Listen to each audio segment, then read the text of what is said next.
Everything you see in here is either haunted, cursed, or has been used in some kind of ritualistic practice. Nothing's a toy. It's safer for these things to be in here than out there. Sometimes it's better to keep the genie in the bottle. Don't your parents keep any creepy stuff around? We keep it all locked away in a room so that we're safe. It's not really good for anyone to go in there.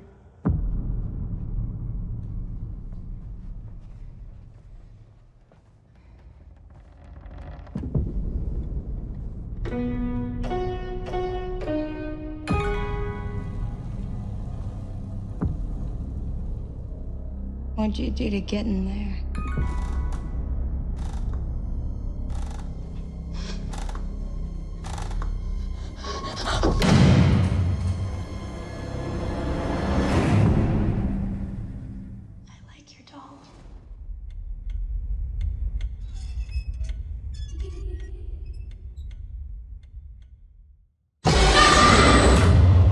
What did you do?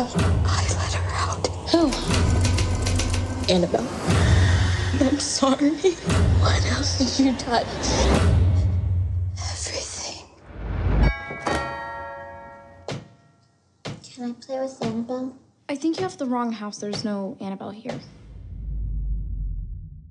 Yes, she is. I sometimes see things. Like how my mom sees things. The doll. It's a beacon for other spirits.